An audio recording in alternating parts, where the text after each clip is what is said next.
Hello दोस्तों। आज geography का एक महत्वपूर्ण टॉपिक पृथ्वी की आंतरिक संरचना, जिसका हम लोग मॉडर्न कंसेप्ट लेकर आए हैं। ये आपको इतना इम्पोर्टेंट वीडियो है आपके लिए, जो आपको बहुत सारा चीज़ सिखाएगा। और लूसेंट का जो टॉपिक है ज्योग्राफी का, पृथ्वी की आंतरिक संरचना, वो आपको पूरी तरीके से फिर कंप्लीट हो जाएगा इस वीडियो के बाद। तो दोस्तों, मैं अभिषेक कुमार, अभिषेक ऑनलाइन स्टडी में आप सभी का स्वागत करता हूं। आइए चालू करते हैं। आज का टॉपिक ज्योग्राफी से है, पृथ्वी की आंतरिक संरचना। तो हम लोग उसके बारे में कुछ बेसिक जानकारी आगे ले लेते हैं ध्यान में रखते हुए। तो अगर पृथ्वी की बात किया जाए तो पृथ्वी का जो ऊपर वाला जगह है जहां हम लोग रहते हैं वो धरातल बोला जाता है, और ये जो सेंटर का है उसे बोलते हैं भूकेंद्र।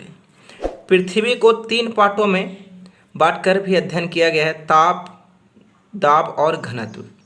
लेकिन एक बात यहाँ इम्पोर्टेंट है कि ये पृथ्वी का आंतरिक संरचना पता करने के लिए बहुत सारे वैज्ञानिकों ने बहुत सारे विधि का उपयोग किया।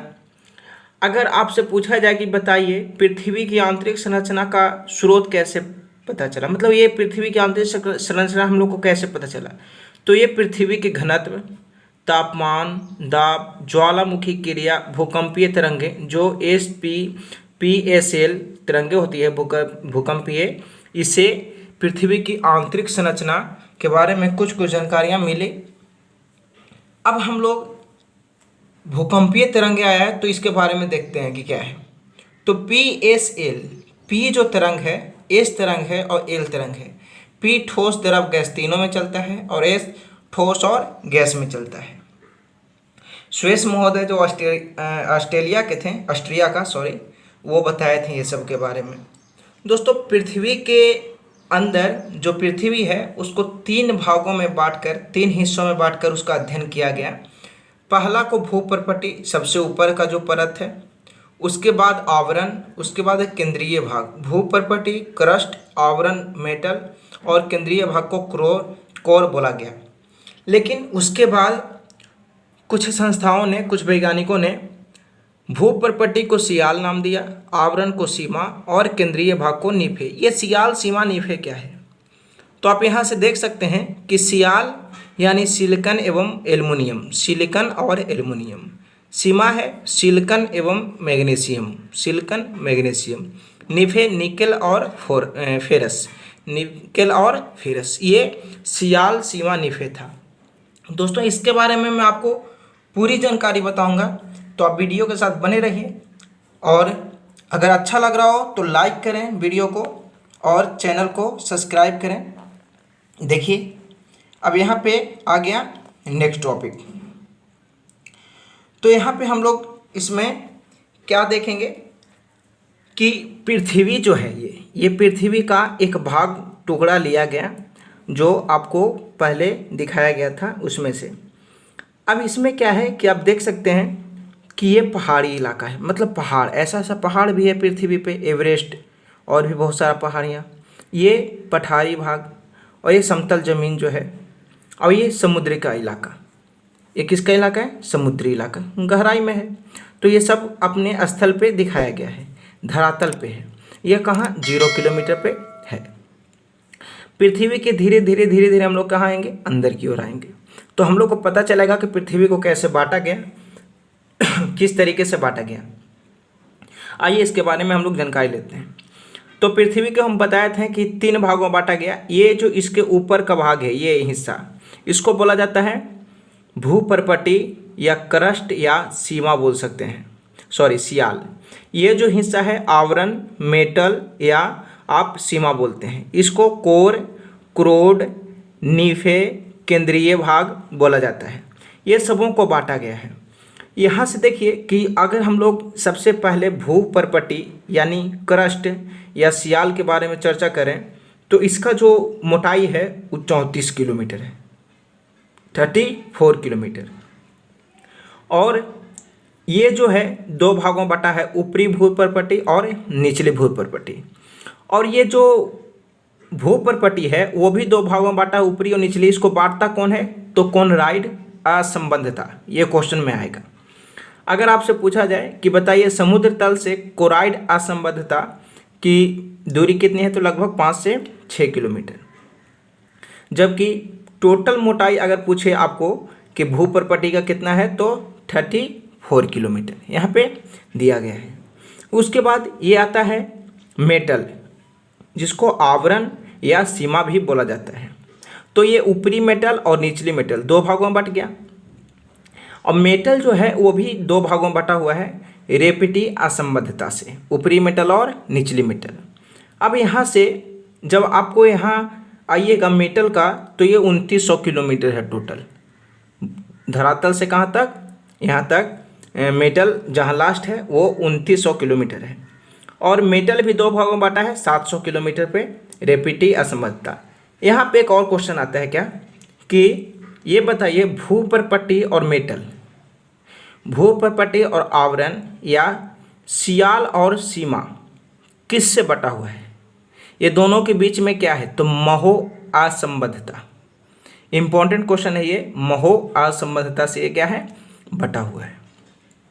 इसके बाद अगर आप देखना चाहें तो यहाँ पे आएगा कोर, क्रोड, ये भी बाह्य क्रोड और आंतरिक क्रोड 2 भागों में बटा है। ये टोटल यहाँ से यहाँ तक देखा जाए तो 6371 किलोमीटर भूकेंद्र है।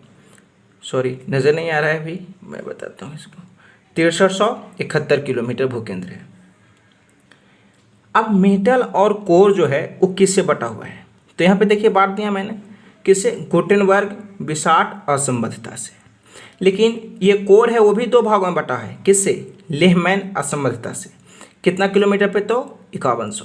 दोस्तों अगर आप इसको सही से अध्ययन कीजिएगा और ऐसा ही फिगर आप अपने पेज पे बनाते हैं, अपने कॉपी में बनाते हैं, तो आपको काफ़ी आसानी से बातों को समझना आ जाएगा। अभी मैं इसके बारे में और कुछ बातें आपको बताता हूँ। जैसे हम यहाँ पे लिख लिए हैं भूपर्पटी, क्रस्ट या सियाल। तो सियाल का मैंने पहले ही आपको बता चुका हूँ, मैं बताया हूँ कि सिलिकॉन और एल्युमिनियम भूपर्पटी में रहता है, इसके लिए इसका नाम दिया गया। इसका आवरण है कितना, 3400 किलोमीटर, सॉरी 34 किलोमीटर। ये बना हुआ है किससे, बेसाल्ट चट्टान से। एक ऐसा है तो ठोस है। इसका घनत्व, औसतन घनत्व जो है वो 2.7 ग्राम पर सेंटीमीटर क्यूब जो लिखा हुआ है। इसका आयतन कुल पृथ्वी के 0.5% है और द्रव्यमान टोटल पृथ्वी का 0.2% है। ये भूपर्पटी से कुछ इंपॉर्टेंट क्वेश्चन थे जो मैंने यहाँ पे लिख दिया है। इसी तरीके से मेटल का, आवरण का या सीमा का भी कुछ बातें हैं जो मैंने यहाँ पे लिखा हुआ है। वो क्या है कि ये 2900 किलोमीटर तक है। इसमें मैग्मा चैम्बर, ज्वालामुखी जब फटता है तो लावा निकलता है, इसी में लावा का भंडार ऊपरी मेटल में पाया जाता है। औसतन घनत्व इसका जो है वो 3.5 से 5.5 ग्राम सेंटीमीटर क्यूब है और ये पृथ्वी के कुल आयतन का 83.5% हथियाले है, ये भी बोल सकते हैं, या फिर अपने पास रखा हुआ है। द्रव्यमान जो इसका है वो 67.8% है। ये जो पृथ्वी का टोटल द्रव्यमान का 67.8% और लावा का भंडार इसी में पाया जाता है, तो मैंने पहले भी बताया आपको। अब आते हैं हम लोग केंद्रीय भाग में। तो केंद्रीय भाग जो है वो 6370 किलोमीटर, यहाँ 71 लिखा हुआ है, यही लगभग 70-71 किलोमीटर का है धरातल से। और इसका जो औसत घनत्व है वो 13 ग्राम पर सेंटीमीटर क्यूब, यानी आप ऊपर से नीचे जितना आइएगा घनत्व उतना ही क्या होगा, बढ़ते जाएगा, दबाव उतना ही क्या होगा, बढ़ते जाएगा। ये आयतन जो है वो पूरा पृथ्वी के 16% को घेरा हुआ है और द्रव्यमान कितना है इसका, तो पूरे पृथ्वी का 32%। ये जो लिखा हुआ है ना, ये फिगर जो है ना इतना दूर का बनाया हुआ, ये बहुत ज़्यादा इम्पोर्टेंट है पृथ्वी की आंतरिक संरचना के बारे में। आप यहाँ पे एक स्क्रीनशॉट ले लीजिए, यहाँ से आप स्क्रीनशॉट ले सकते हैं, ये आपको बहुत इम्पोर्टेंट है और आप इसको आप उतार लीजिए अपने बुक कॉपी में। अब हम लोग पृथ्वी के बारे में कुछ और पॉइंट लिखे हुए हैं, वो आप देखिए। अगर वीडियो आपको अच्छा लग रहा हो तो वीडियो को शेयर ज़रूर कीजिए ताकि और भी लोग इसका फ़ायदा उठा सकें और भी लोग पढ़ सकें। अभी यहाँ पे देखिए तो 2-3 पॉइंट मैंने लिख रखा है। वो पॉइंट क्या है कि पृथ्वी का औसत घनत्व 5.5 ग्राम पर सेंटीमीटर क्यूब होता है। तो आपको पता होगा कि भूपर्पट्टी में घनत्व है 2.7, मेटल में है 3.5 से 5.5 और केंद्रीय भाग में है 13 ग्राम पर सेंटीमीटर क्यूब। तो ये सबों को मिलाकर औसत बनाया गया तो 5.5 आया। और पृथ्वी की त्रिज्या कितना है 1370। देखिए यहाँ पे 1371 लिखा हुआ है, लेकिन लगभग 1370 ऐसा माना जाता है। पृथ्वी के नीचे जाने पर तापमान बढ़ता है, ये तो आप जानते हैं कि पृथ्वी के जैसे जैसे आप नीचे आइएगा तापमान बढ़ेगा, लेकिन कितना 32 मीटर पर 1 डिग्री सेल्सियस। यानी आप 32 मीटर जाइएगा नीचे तो आपको 1 डिग्री सेल्सियस तापमान बढ़ जाएगा। पृथ्वी का परिक्रमण काल 365 दिन होता है, यानी सूर्य का ये चक्कर 365 दिन में लगाता है। परिक्रमण यानी परिक्रमा करता है। पृथ्वी का परिभ्रमण काल 24 घंटे का होता है। परिभ्रमण लगभग 24 घंटे का। परिभ्रमण मतलब कि ये अपने अक्ष पे जो घूमता है। पृथ्वी में मौसम परिवर्तन जो होता है वो 23.5 डिग्री झुकाव जो है पृथ्वी का, उसके कारण। अब यहाँ आता है अपसौर और उपसौर। तो ये अगर सूर्य है और ये पृथ्वी है, तो सूर्य पृथ्वी के दीर्घवृत्ताकार चक्कर लगाता है। ये चक्कर लगाता है तो 2 जगह, यहाँ भी पृथ्वी है, यहाँ भी पृथ्वी है, ये घूमते घूमते यहाँ आया। तो जो सबसे कम दूरी होगा उसको बोलेंगे उपसौर, और सबसे ज़्यादा दूरी जब होगा उसको बोलेंगे अपसौर। उपसौर का जो दूरी होता है वो 14.7 किलोमीटर, 14.7 किलोमीटर करोड़, और इसका अपसौर का होता है 15.3 करोड़ किलोमीटर। पृथ्वी पर जल 71% है और थल 29%। पृथ्वी के भूपर्पटी पे बहुत सारे तत्व भी पाए जाते हैं, जिसमें ऑक्सीजन 46.60%, सिलिकॉन 27.72%, एल्युमिनियम 8.31%, 13, लोहा 5%, कैल्शियम 3.63%, सोडियम 2.83, पोटेशियम 2.59 और मैग्नीशियम 2.09 और भी तत्व हैं जो पाए जाते हैं। लूसेंट आप पढ़िएगा और इसको वीडियो को आप देखिएगा तो आपको काफ़ी किफ़ायती नज़र आएगा, आपको समझने में एकदम आसान हो जाएगा। फिर दोस्तों अगर वीडियो अच्छा लगा हो तो आप अभिषेक ऑनलाइन स्टडी चैनल को सब्सक्राइब करें, वीडियो शेयर करें, लाइक करें, और कैसा वीडियो बना है ये कमेंट ज़रूर करें। थैंक यू आप लोग को वीडियो पूरा देखने के लिए, धन्यवाद।